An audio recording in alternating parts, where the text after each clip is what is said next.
मकर संक्रांतीचो सण ह्यो आनंदाचो आणि तिळगुळाचो असता. पण अशाच दिवशी एका गावात असे काही प्रकार घडले ते जुने गोष्टी ऐकून आजो अंगावर काटो येता. असेच काही 3 सत्य अनुभव आज मी तुमच्यासाठी घेऊन येलेलो आसय. मंडळी, तुमचा पुन्हा एकदा मालवणी बोको ह्या यूट्यूब चॅनलवर स्वागत असा. मित्रांनो, सगळ्यात आधी तुमका आणि तुमच्या संपूर्ण कुटुंबियांका मकर संक्रांतीच्या खूप खूप शुभेच्छा. तुमच्या इच्छित मनोकामना पूर्ण होत हीच मी ईश्वर चरणी प्रार्थना करून आजच्या अनुभवांका सुरुवात करतोय. पण तुम्ही सुद्धा तिळगुळ घेवा आणि गोड गोड कमेंट करूक विसरा नको. आणि या व्हिडिओक नक्की लाईक करा. चला तर मग वळूया आपल्या आजच्या ह्या भयंकर अनुभवांकडे.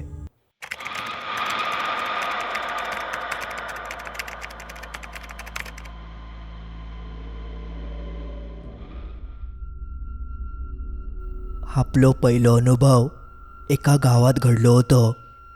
बऱ्याच वर्षांपूर्वीची घटना, पण तरी देखील अजूनही त्या गावात तो सगळं प्रकार मानलो जाता. मकर संक्रांतीच्या दिवशी गावातले सगळे सवाशीण बायका त्या ठिकाणी नारळ ठेवल्याशिवाय मकर संक्रांतीची सुरुवात करत नाही. या अजूनही ते केल्या जाता.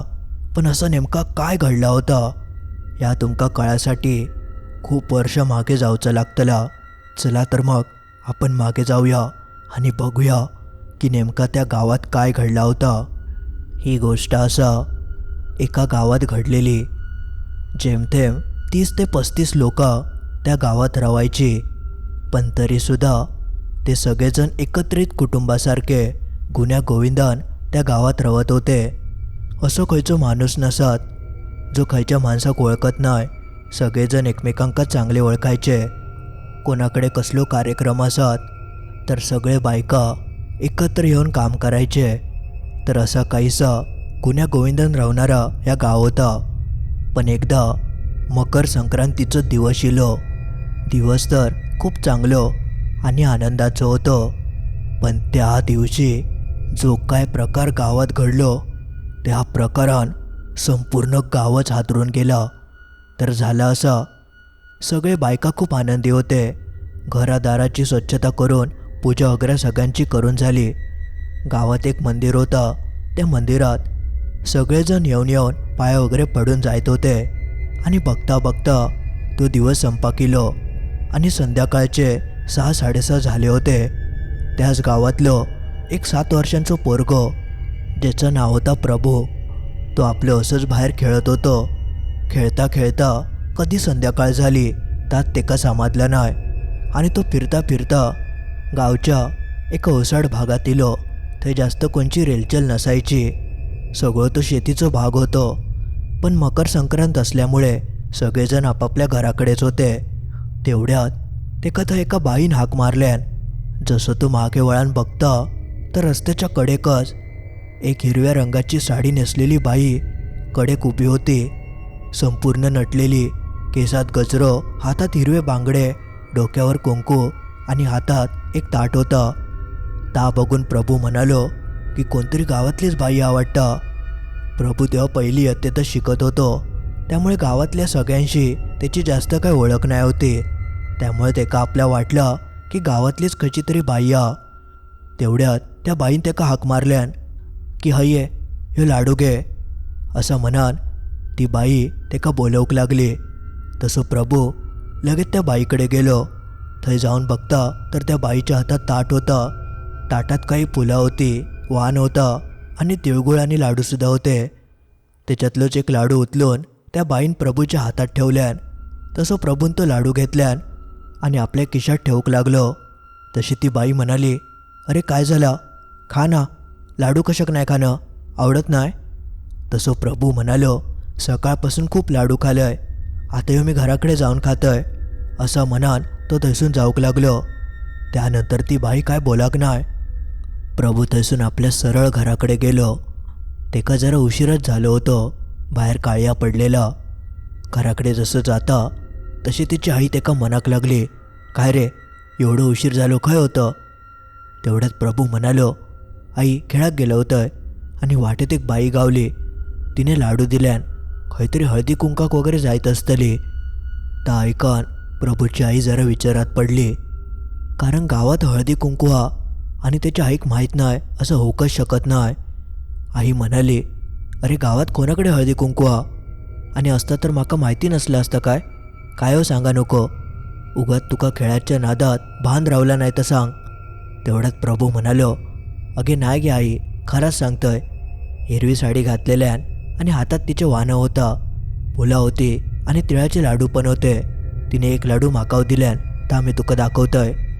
असा म्हणाल प्रभून पटकन आपल्या खिशात हात टाकल्यान आणि खिशातलो तो लाडू बाहेर काढूक लागलो, जो तेका त्या बाईन दिल्यान होतो.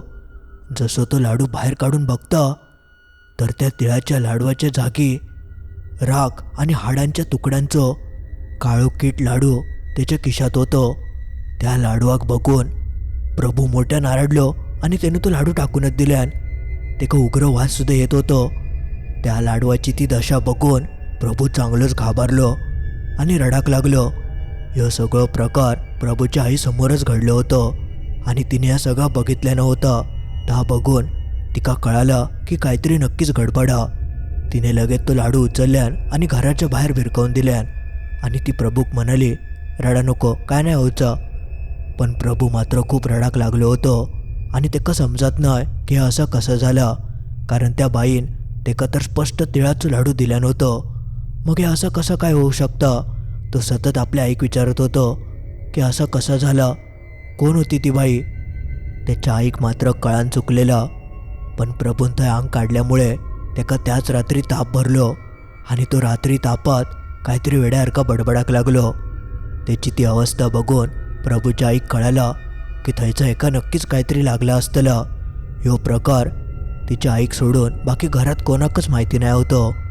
पण प्रभूची आता ती अवस्था बघून त्याच्या आईन प्रभूच्या आजीक ह्यो सगळं प्रकार सांगितल्यान. आजीक जेव्हा या सगळं कळालं तेव्हा आजी घाबरली आणि उलटी प्रभूच्या आईक ओरडाक लागली की एवढा सगळा झाला आणि तू आमका कोणाकच सांगलं नाही, आता पोराक काय झालं तर. आजी इतकी घाबरलेल्याचं बघून प्रभूची आईसुद्धा घाबरली. तिका वाटलं होतं की काहीतरी साधीशी गोष्ट असत, लाडू बाहेर फेकून दिलं तर काय त्रास होऊचो नाही. पण प्रभूक मात्र आता चांगलं त्रास होऊक लागलं होतं. त्याचं ताप काय उतरा नाही आणि सारखी हातापायांका आकडी येत होती. त्याची ती अवस्था बघून प्रभूच्या घरचं वातावरण पूर्ण बदलानच गेला. सगळेजण खूप घाबरले होते. आता रात्रीचं डॉक्टरांकडे तरी कसं न्यायचं. त्यामुळे सगळ्यात आधी ते घरगुती उपायच करून बघत होते. डोक्यावर मिठाच्या पाण्याचे घडिये, हातापायांका तेलान चोळत होते जेणेकरून प्रभूक बरा वाटत. पण काय केल्या प्रभूक काय बरा वाटत नाही होता. बघता बघता 1-2 तास उलटले, पण पहाट होऊसाठी अजून 3 तास बाकी होते. त्यामुळे प्रभूच्या आजीन लगेचच देवघर गाठल्यान आणि थंय जाऊन देवीक गाराणा घालूक घेतल्यान. घंटा वगैरे वाजवून देवीक जागा केल्यान. शक्यतो रात्री असं कोण करत नाही, पण त्यांच्यावर अशी पाळी येली होती की त्यांका रातोरात ता सगळा करूचाच लागला. देवीच्या समोर नारळ ठेवून गाराणा वगैरे घातल्याने आणि त्यानंतर प्रभूच्या अंगावरसून ओवाळून वगैरे काढून तो बाहेर भिरकवल्याने तेव्हा व्हायचा प्रभूक बरा वाटला. पण अजून तो पूर्णपणे त्या सगळ्यासून बाहेर इलो नाही होतो. पण त्या सगळा केल्यामुळे कसं तरी पहाट होईपर्यंत प्रभू नीट होतं. ते का काय जास्त होऊक नाही. मग जशी पहाट झाली, बाहेर उजेडाक लागला, तसे प्रभूचे पप्पा लगेचच जवळच्याच एका गावात गेले. त्या गावात एक वयस्कर म्हातारं होतं. तो जर असं काय बाहेरचं लागलं असत तर लगेच उतरवायचो आणि त्याची ख्याती आसपासच्या गावांमध्ये पसरली होती. म्हणून अजिबात वेळ न काढता प्रभूचे पप्पा त्या माणसाकडे गेले आणि त्या माणसाक ताबडतोब आपल्या घराकडे घेऊन नेले. जसं तो माणूस प्रभूक बघता तेव्हाच तेका कळालं की ह्याच्यासोबत एक अमानवी शक्तीसुद्धा असा. त्याची तेंका जाणीव झाली. मग लगेचच त्याने आपल्या सगळं साहित्य थंय मांडल्याने आणि नेमकं तो आत्मा कोण आणि कशा त्याच्या मागसून नेलो ता सगळं जाणून ते घेऊक लागले. बघता बघता प्रभू एका बाईच्या आवाजात मोठमोठ्या रडाक लागलो. त्या माणसान त्या बाईकडसून सगळा वदवून घेतल्यान. ती एक सवासीन बाई होती जिचो आजारपणात मृत्यू झालेलो, पण तिचो आत्मो गावोगावी भटकत होतो. त्या दिवशी ती संध्याकाळची त्याच रस्त्यावर फिरावती आणि तेवढ्यात ह्यो पोरगो तिका एकटो गावलो. तिची इच्छा होती की एखाद्या घरात जाऊन सवासिनीसारखं वावरावा, पण तिची ती इच्छा पुरी होत नाही होती. जेव्हा तिका ह्यो पोरगो गावलो तेव्हा तिने या पोरग्याचं पाठलाग केल्यान आणि ती घरापर्यंत येऊन पोचली. तिका इतर बायकांसारखा हळदी कुंकवाचो कार्यक्रम करूचो होतो, वाण वगैरे देऊचं होतं, फूल माळूचं होतं, असे काहीशे तिचे काही आशा होते जे तिका पूर्ण करूक गावाक नाय. आणि त्यासाठीच तिचो जीव वरखाली होत होतो आणि तिचो आत्मो गावोगावी भटकत होतो. ह्या जेव्हा त्या माणसाक कळालं तेव्हा त्या माणसान प्रभू वरसून काय काय करून त्या बाईक उतरवून काढल्यान आणि प्रभूच्या आईक एक चांगली नवीन कोरी साडी, हिरवे बांगडे, चाफ्याची फुलं, थोडंसं अत्तर आणि एक छोटासा वाण आणि हळदी कुंकू गावच्या वेशेबाहेर ठेवूक सांगितल्यान आणि प्रभूच्या गळ्यात बांधूसाठी एक धागो दिल्यान. मग त्यानंतर प्रभूच्या आईक सांगितल्याप्रमाणे तिने ता सगळा सामान गावच्या वेशेबाहेर एका ठिकाणी ठेवल्यान. आणि त्या माणसान असं सांगितल्यान होतं की ता सामान सहसा कोणच्या नजरेस पडता नये, कारण जर कोणी दुसऱ्या बाईन त्या सामानाक हात लावल्यान तर ह्या बाईचो आत्मो तिच्या मागसून जातलो आणि तिच्या घरात शिरतलो. त्यामुळे हा सामान अशाच ठिकाणी ठेव ज्या ठिकाणी सहसा कोण जाऊक शकत नाही. त्यामुळे मग प्रभूच्या आईन तशी एक जागा शोधल्यान आणि त्या ठिकाणी ता सामान ती व्यवस्थित ठेवून हात जोडून थैसून मागे येली. आणि जेव्हा ह्या सगळं झालं तेव्हापासून प्रभूक हळूहळू बरा वाटाक लागला. त्याचो तापसुद्धा उतारलो आणि हातापायांका आकडी आहे ती सुद्धा बंद झाली आणि तो आधीसारखो एकदम ठणठणीत झालो. पण ह्यो प्रकार इतको भयंकर होतो की गावातली सगळी माणसं खूपच घाबरली होती. तेव्हापासून ती आपल्या लहान मुलांका गावच्या वेशेवर किंवा असं आजूबाजूक एकट्या दुकट्याक पाठवत नाही होती. संध्याकाळच्या आधी सगळी मुलं आपापल्या घराकडे जायची. असं काहीसं त्या काळात घडलेलं एक भयंकर अनुभव होतो. आता आपण वळूया मकर संक्रांतीच्या दिवशी इलेल्या एका दुसऱ्या भयंकर अनुभवाकडे.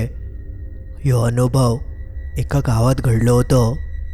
ह्या गावातसुद्धा मकर संक्रांती इली की हळदी कुंकवाच्या कार्यक्रमाक सुरुवात व्हायची. गावचे सगळे सवासिनी बाया एकत्र मिळून हळदी कुंकू साजरं करायची. पण एक दिवशी त्या गावात असं काही प्रकार घडलो ज्यामुळे संपूर्ण गावच हादरान गेला. आणि ही घटना इतकी भयंकर होती की अजूनव त्या गावात सवासिनी बाईच्या भूताचा आत्मा फिरता असं म्हणतात. पण आता ह्यो नेमको काय प्रकार तो आता आपण बघूया. तर झाला असा, मकर संक्रांत नुकतीच उलटान केली होती आणि गावांमध्ये हळदी कुंकवाच्या कार्यक्रमाक सुरुवात झाली होती. एक एक दिवशी सगळे बायका आपल्या घरात हळदी कुंकू घालत होते. तर एकदा झालं असं, गावात 2 जणांकडे हळदी कुंकू होते. त्यामुळे सगळे बायका नटान थटान त्या घरांमध्ये जाऊक निघाले. तरी तेव्हा संध्याकाळचे 6:30 वगैरे वाजले असतील. 4 बायका एकत्र मिळून हळदी कुंकवाक जाऊक निघाली होती. मस्त साडी वगैरे नेसून, अत्तर लावून, केसाक गजरो आणि मस्त गप्पा गोष्टी करत करत ते एका घराकडे जायत होती. पण ताजा घर होता, त्या गावापासून जरा बाहेर होता, म्हणून शक्यतो एकटी बाई कोणताही जायत नसायची. गेले तर 2 जणी किंवा 3-4 जणांचा ग्रुप करूनच ते त्या ठिकाणी जायचे. तर त्यावेळीसुद्धा हे 4 बायका त्या हळदी कुंकवाक गेले आणि थंय गेल्यावर त्यांचं तो सगळं कार्यक्रम पार पडलो. आणि त्यानंतर ते आपले बोलत रावले, कारण त्या घर लांबचं असल्यामुळे सहसा कोणचं येणं जाणं व्हायचं नाही. हळदी कुंकवाच्या निमित्तानंच चांगली गाठभेट व्हायची म्हणून त्यांची आपल्या गप्पा गोष्टी चालू होते. आणि त्या सगळ्या नादात कधी संध्याकाळचे 7:15 होऊन गेले त्यात त्यांका समजलं नाही. जेव्हा बाहेर काळ्या पडाक लागला तसे मग ते बायका म्हणाले, अरे बापरे, बाहेर तर काळ्या पडला, चला आता निघा कोया. तसे 4 जणी असल्यामुळे तशी काही भीती नाही होती. त्यामुळे त्यांनी आपल्या त्या घरच्यांचं निरोप घेतल्याने आणि हे 4 जणी हातात वाण, चाफ्याची फुलं, तिळाचे लाडू, तिळगुळ असं सगळं सामान घेऊन घराकडे येऊक निघाली. ह्या वेळेक मात्र ती वेगानच चलावते, कारण सूर्य पूर्णपणे मावळलो होतो, ज्यामुळे शाप काळ्या पडला तर पायाखालचं दिसाचाव नाही, म्हणून ते पटापट पावलं टाकत आपल्या गावाकडे येत होती. पण येत असताना अचानक वाटेत त्यांका एक बाई गावली. संपूर्ण शृंगार केलेली, चांगली साडी, डोक्यावर गजरो, म्हणजे एक सवासीन बाई कशी असता तशी ती बाई होती. त्या बाईन यांची वाट अडवल्यान आणि त्यांका ती म्हणाक लागली की हो बरा आला तुम्ही भेटलास, माझ्यासोबत चला, माझ्या घराकडे हळदी कुंकू असा. त्या बाईक ह्या चौघांनी पहिल्यांदाच बघितल्याने होता. ती काय त्यांच्या गावातली बाई दिसत नाही होती. तसे हे म्हणाक लागले की तू खैर होतं. तेव्हा त्या बाईन सांगितल्यान आम्ही नवीनच घर बांधलं, घर थोडा छोटा, पण नवीन घरातलं माझं पहिलंच हळदी कुंकू, बाकी कोणच येऊक नाही, तुम्ही इलास तर माका बरा वाटत. ता ऐकान हे बायका म्हणाले की ह्या आधी तर कधी आम्ही तुका बघूक नाही. तशी ती म्हणाली अहो घर बांधून 2च महिने झाले आणि थोडं आतमध्ये घर असल्यामुळे तसं कोणाक दिसण्याक येत नाही. मी गावाकडे येणारच होतंय, पण तेवढ्यात तुम्ही दिसलास. आता इलास तर माझ्या घराकडे येऊन जावा, फक्त 10-1 मिनटं लागतील. तसे ते बायका विचार करूक लागले. आधीच त्यांका मरणाचं उशीर झालं होतं आणि आता जंगली रस्त्यासून आतमध्ये जाणं जरा धोकादायकच वाटत होता, कारण तो आतलो परिसर एखादं सरपटणारो प्राणी वगैरे इलो तर मग काय करायचं. आणि परत 10-15 मिनटं होई गेली तर येताना शापच काळोख पडतलो आणि घरचे सुद्धा उगाच बडबडतले. म्हणून या चारवल्या बायकांनी त्या बाईक सांगितल्याने की आता खूपच उशीर झालो, आता आम्ही नाही येऊ शकत. पण ती बाईक ऐकाकत तयार नाही. चला, माझ्याकडे कोण इला नाही, तुम्ही यावा, असा ती बडबडाक लागली. पण उशीर झाल्यामुळे ह्या चारवल्या बायकांनी तिका नकार दिल्याने आणि ते सरळ गावच्या दिशेने चलाक लागले. आणि त्या सगळ्या चोराक त्या बाई किलो आणि ती मागसून हेंका म्हणाली जावा, नको येऊ माझ्या घराकडे, कसे तुम्ही घरात जाताच ताच मी बघतोय, असा बोलान ती थैसून निघान गेली. आणि जसे बायका 4-5 पावलं पुढे जातात तेव्हा आपापसात चर्चा करूक लागले की बिचारी ती बाई बोलवत होती, मरांदे उशीर झालो तरी चलात, आपण जाऊन येऊया, असं म्हणान तशी ती मागे वळतात तर मागची ती बाई खैती नाहीशीच झाली. खंय निघान गेली त्यात त्यांका समजलं नाही. त्यांनी आजूबाजूक त्या बाईक बघितल्याने, आवाज दिल्याने, पण त्या बाईन काय अजिबात त्यांका प्रत्युत्तर देऊक नाही. हेंका वाटला की ती बाई आपली रागारागात निघान गेली असतली, असं काहीसो विचार करून ती परत आपल्या गावच्या दिशेने जाऊक लागली. आणि त्यानंतर त्या 4 बायकांचा काय झाला काय माहिती. ते चारवले जणी गावाकडे काय येऊन पोचाक नाही. बघता बघता रात्रीचे 8 वाजून गेले. घरचे आपले मनाक लागले की हळदी कुंकवाक गेली ती रवली खय, गप्पा मारत बसली की काय. बघता बघता 8:30 झाले. एवढ्यात तर त्यांका येऊ खया होता, म्हणून मग घरच्यांनी हडेथडे चौकशी करूक सुरुवात केल्याने बाकी सगळे बायका इले होते, पण ह्या 4 जणींचंच काय होतं पत्तो लागत नाही होतं. तसे मग घरचे इतर बायकांका विचारूक लागले की आज खय खय हळदी कुंकू होतं, आणि त्या घरांमध्ये जाऊन ते चौकशी करूक लागले. पण थंय गेल्यावर त्यांका असा समजला की हे चारवले बायका हे एकत्रच येऊन गेले. त्यानंतर त्यांच्या घरच्यांका असं समजलं की गावच्या त्या लांबच्या घरात आज हळदी कुंकू होतं, कदाचित थंय गेले असतले. म्हणून मग सगळे घरचे त्या घराकडे गेले. थंय जाऊन विचारतात तर थंयसुद्धा त्यांका ताच उत्तर गावला की हे चारवले बायका इले होते आणि 6-7च्या दरम्यान गावाकडे जाऊक निघाले. गावाकडे तर येऊक निघाले, पण वाटेत ते खय गेले ताच कोणाक समजत नाही होतं. बघता बघता ही बातमी संपूर्ण गावभर पसरली. सगळेजण त्या चारवल्या बायकांका शोधूक लागले. गावात त्यांचं कायच होतं पत्तो लागत नाही होतं. ना खयच्या गावच्या रस्त्यावर त्यांका कोण दिसला. मग हे चौघेजणी अचानक गेले खय. रस्तो तर नेहमीचंच होतं आणि वळणा बिळणा काय नाही, सरळ रस्तो, चुकाचं तर काय संबंधत नाही होतं. बघता बघता रात्रीचे 11 वाजून गेले तरी देखील ह्या चौगवल्यांचं काय होतं पत्तो नाही. सगळे पुरुष मंडळी एकत्र येऊन जंगली वाटांमध्ये त्यांका शोधूक लागले, कारण त्या रस्त्याक आजूबाजू पूर्ण जंगल होता. खयच्या जंगली प्राण्यान हल्लो वगैरे तर नाही ना करूक अशी भीती सगळ्यांका वाटूक लागली. म्हणून सगळेजण जंगलाच्या आजूबाजूक शोधूक लागले, कारण प्राण्यान जरी हल्लो केल्यान तर सगळ्यांका तर तो नाही मारूचो, कोण ना कोण खैतरी असतलाच. म्हणून सगळेजण जंगलात शिरले आणि रात्रभर ते त्या 4 बायकांका शोधत होते. संपूर्ण रात्र जंगल पालथा घालून सुद्धा त्या चारवल्या बायकांपैकी एक बाई कोणाकच काही दिसक नाही. आणि ही गोष्ट खूपच भयंकर होती. गावकऱ्यांका काय समजत नाही होता की हो नेमको काय प्रकार घडलो. हे 4 बायका अशा अचानक नाहीसे कसे काय झाले. बघता बघता पुढचं दिवस उजाडलं. काय करूचा कोणाक समजा नाही. रात्रीचा कदाचित दिसला नसत म्हणून दिवसाचे ते परत जंगलात गेले आणि ज्या ज्या ठिकाणी ती जाऊ शकतात ती सगळी ठिकाणं त्यांनी बघितल्यानी पण तरी देखील त्यांका काही यश मिळालं नाही. बघता बघता पुढचं दिवस उलटान गेलो. संध्याकाळ होऊक लागली म्हणजे जवळपास त्यांका नाहीसहून आता एक दिवस पूर्ण उलटान गेलो होतो. आणि अजूनही ती गावली नाही म्हटल्यावर सगळे गावकरी खूपच घाबरले होते. पोलिसांका सुद्धा कळवण्यात दिला. पोलीससुद्धा त्यांच्या पद्धतीने तपास करूक लागले पण त्यांचेसुद्धा हाती कसलं पुरावा वगैरे सापडत नाही होतं. बघता बघता ती रात्र उलटली. बघता बघता गावकऱ्यांची आशासुद्धा मालवाक लागली होती. सगळेजणच मनाक लागले की आता ही काय परत येऊची नाही. तेवढ्यात गावातली एक वयस्कर म्हातारी होती. जेव्हा तिका ह्या कळाला तेव्हा तिने सांगितल्यान की गावच्या देवीक साकडा घाला आणि कौल लावा. बघा ती तुमका नक्कीच काहीतरी सांगतली. ह्यो आता शेवटचंच एक पर्याय होतं. काही गावकऱ्यांनी मिळून देवीक लगेचच कौल लावल्याने सगळ्यात पहिलं कौल ह्यो त्यांच्या जीवन आणि मृत्यूचं होतं. ते बायका अजूनही जिवंत आहोत की नाही ह्यासाठी कौल लावलं गेलं होतं. देवीन पुरे 3 तास घेतल्यान 3 तासानंतर देवीन कौल दिल्यान आणि तो कौल होतो की ते चारवले बायका अजून जिवंत असत. जसं ह्या कळता तसे गावकऱ्यांच्या थोडं जीवात जिविलं आणि मग परत तेवढ्यात ताकदीन सगळेजण गावकरी आजूबाजूच्या गावांमध्ये सुद्धा त्यांचा शोध घेऊक लागले की चुकान ते बाजूच्या गावात काहीतरी गेले असतील. आणि तोपर्यंत देवीक अजून एक कौल लावल्याने की ते नेमके हत काय आपल्याच गावात हत की गावाच्या बाहेर हत. आणि त्या कौलात त्यांका असं समजलं की ते बायका आपल्याच गावात असत आणि ते पण एका जंगली भागात.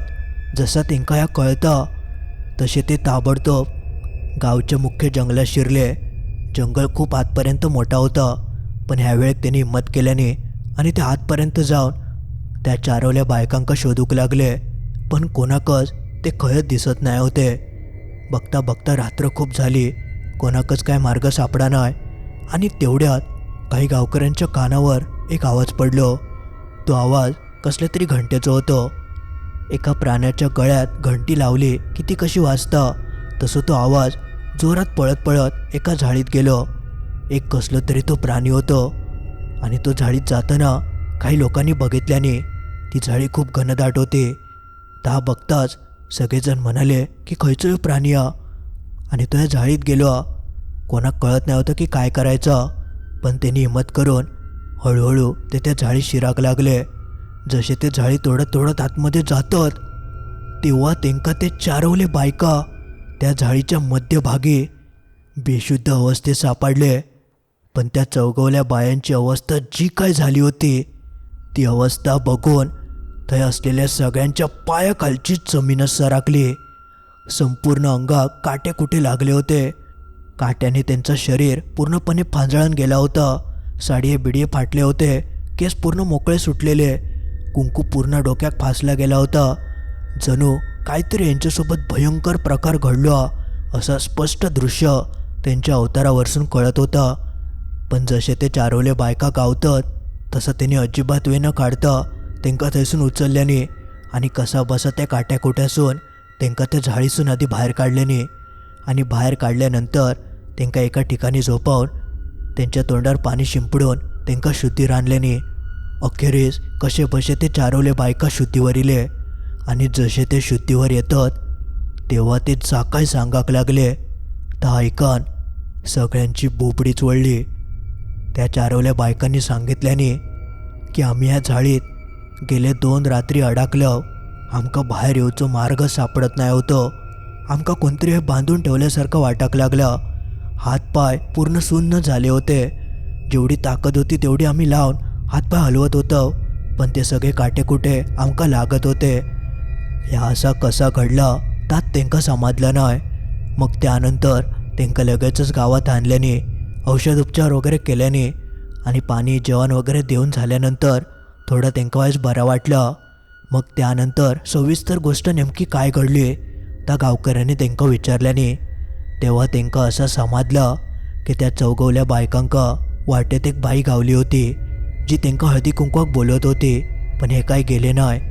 जसं या गावकऱ्यांका समजतं तसे ते गावकरी लगेचच त्या ठिकाणी गेले आणि त्या आजूबाजू कोणाचं घर वगैरे हा काय ह्या बघूक लागले. ती बाई अजूनही थंय असतली असं सगळ्यांका वाटत होतं. पण जसे ते थंय शोधूक जातात तेव्हा तेंका थंय कायच तसा गावला नाही. ना थंय खयचं घर होतं ना थंय खयची बाई वगैरे रवत होती. मग ही वाटे तेंका बाई गावली ती कोण असं मोठं प्रश्न सगळ्या गावकऱ्यांका पडलो. आणि ह्यो प्रश्न सहजासहजी सुटणारो नाही होतो. पण हे चारवले बायका सुखरूप त्या सगळ्यासून बाहेर पडले हीच एक खूप मोठी गोष्ट होती. बघता बघता सगळे गावकरी ह्या सगळ्यासून बाहेर पडले. सगळं काही व्यवस्थित होऊ लागलं. पण त्यानंतर जशी अमावास्या येली तसं या चौगवल्या बायकांका काय झालं काय माहिती, ते आपले केस मोकळे सोडून विचित्रच अवतारात वेड्यासारखी बडबड करूक लागली. सगळ्यांका वाटलं होतं की आता सगळं संपलं, आता काय व्हायचं नाही. पण अचानकच ह्यो रातोरात ह्यो सगळं प्रकार बघून गाव पूर्ण परत हादरान गेलं. हे चारवले बायका वेड्यासारखेच करूक लागले होते. आणि ह्या सगळ्या वरसून गावकऱ्यांका लगेचच कळालं की अजून त्या सगळ्या प्रकाराचा प्रभाव ह्या बायकांवर असा. त्यामुळे लवकरात लवकर काहीतरी याच्यावर उपाय करूक होयो. म्हणून मग लगेचच एका माणसाक गावात बोलवणं केल्याने तो माणूस चांगलं बाहेरचं सगळं बघणारं आणि एक तांत्रिकसुद्धा होतं. जसं तो गावात येतं आणि या चौगवल्या बायकांका बघतं तेव्हाच त्यांनी सांगितल्यान की ती बाई अजून ह्यांच्या मागावर असा आणि ती ह्यांका सहजासहजी सोडूची नाही. पण ती बाई कोण ह्यो खूप मोठा प्रश्न होतो. पण तो प्रश्न अखेरीस त्या तांत्रिकान सोडवल्यान. तो म्हणालो की बऱ्याच वर्षांपूर्वी त्या जंगलात एक छोट्याशा झोपडीत या कुटुंब नवीनच राहा केला होता. आणि त्या बाईन नवीन वर्षात नवीन घरात हळदी कुंकू घालूचं ठरवलेल्यान त्यांचं नवीनच लग्न झालं होतं. पण जशी ती ह्या सगळं आपल्या नवऱ्याक सांगता तसं नवरो ह्या सगळा करूक तयार नाही. तो थोडं दारुडं होतो. पण त्या बाईची मात्र खूप इच्छा होती की घरात हळदी कुंकू घालायचं. पण ज्या दिवशी तिने ह्या करूचं ठरवल्यान त्याच दिवशी तिचा आणि तिच्या नवऱ्याचा खूप मोठा भांडण झाला. नवरो दारूच्या नशेतच होतो आणि त्या नशेतच त्यांनी एक दांडो जोरात तिच्या कपड्यावर मारल्यान आणि तो दांडो जसं हिच्या कपड्यावर बसता तशी ती जागीच ठार झाली. हळदी कुंकू घालूचं स्वप्न तिचं स्वप्नच होऊन बसलं. आणि जसं या तिच्या नवऱ्याक कळालं की हिचा मृत्यू झालो तसं तो घाबरलो. आता पोलीस आपल्याक घेऊन जातले ह्या भीतीन त्यांनी संपूर्ण आपल्या घराकच जाळल्यान आणि तो थंयसून पळून गेलो. तेव्हापासून कोणाकच अतोपत्तो लागलो नाही आणि कोणाकच समजलं नाही की हय असो काय प्रकार घडलो असत. पण त्या घटनेपासून त्या बाईचं आत्म अजूनव ते भटकता आणि तिचं हळदी कुंकवाचं स्वप्न अजूनव तिका पूर्ण करूचा असा. आणि जेव्हा तिने अशा सवासिनी बाया हळदी कुंकवाक जाताना बघितल्यान तशी तिका आपल्या जुन्या दिवसांची आठवण झाली आणि म्हणूनच ती ह्यांका आपल्या घराकडे बोलवत होती. पण ही काही गेली नाही. त्या सगळ्याचंच राग धरून तिने यांच्यासोबत हे सगळं प्रकार केल्यान आणि अजूनव ती यांच्या मागावर असा. त्या सगळं ऐकून गावकरी पूर्णपणे हादरानच गेले. इतको भयंकर ह्यो प्रकार असत याचो कोणीच विचार करूक नाही होतो. शेवटी मग गावकऱ्यांनी विचारल्याने की ह्याच्यावर आता उपाय काय, हेंका त्या सगळ्यापासून कसं बाहेर काढायचं. तेव्हा मग तो तांत्रिक म्हणालो ह्याच्यावर एकच उपाय हा, तो म्हणजे त्या ठिकाणी आपल्याक जाऊचं लागतलं आणि त्या बाईची जी इच्छा ती आपल्याक पूर्ण करूची लागतली.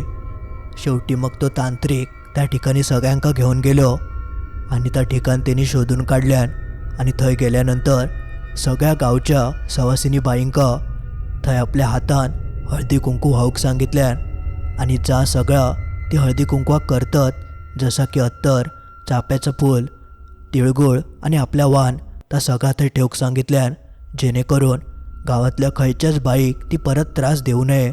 आणि त्या सगळा केल्यापासून त्या चारवल्या बायकांका बरा वाटला आणि गावात परत त्या बाईन कधीच कोणाक त्रास देऊक नाय. आणि ह्या सगळ्या घटनेपासून गावातले सगळे सवासिनी बाई जशी मकर संक्रांत होऊन जाता आणि जेव्हा ते आपल्या घराकडे हळदी कुंकू ठेवतात तेव्हा न चुकता त्या ठिकाणी येऊन आपला वाण, हळदी कुंकू, अत्तर, चाफ्याचं फूल आणि जा काही साहित्य सवासिनी बाईक हळदी कुंकवाक दिलं जातं तर सगळं काही न चुकता तिथे वाहतात आणि हात जोडून मगच हळदी कुंकवाच्या कार्यक्रमाक सुरुवात करतात. अशी परंपरा तेव्हापासून सुरू झाली आणि ती अजूनव त्या गावात मानली जाता. अजूनव गावात खंय हळदी कुंकू घालूचो असत तर सगळ्यात आधी त्या बाईसाठी वाण बाजूक काढला जाता. अशी काहीशी त्या गावात घडलेली तेव्हाच्या काळची गोष्ट अजूनपर्यंत त्या गावात जशाक तशी असा. मंडळी, आज पुरता एवढाच. तर मित्रांनो, असे काहीसे होते मकर संक्रांतीच्या दिवसा केलेले हे काही भयंकर अनुभव. जे तुमका कसे वाटले त्या कमेंटमध्ये नक्की कळवा. आणि पुन्हा एकदा तुमका सगळ्यांका मकर संक्रांतीच्या खूप खूप शुभेच्छा. आणि ह्या व्हिडिओक अजूनही लाईक करूक नशाल तर सगळ्यात आधी ह्या व्हिडिओक नक्की लाईक करा. आणि आपल्या मित्रमैत्रिणींका ज्यांका अशी गोष्टी ऐकाक आवडतात त्यांका ह्या व्हिडिओची लिंक नक्की पाठवा.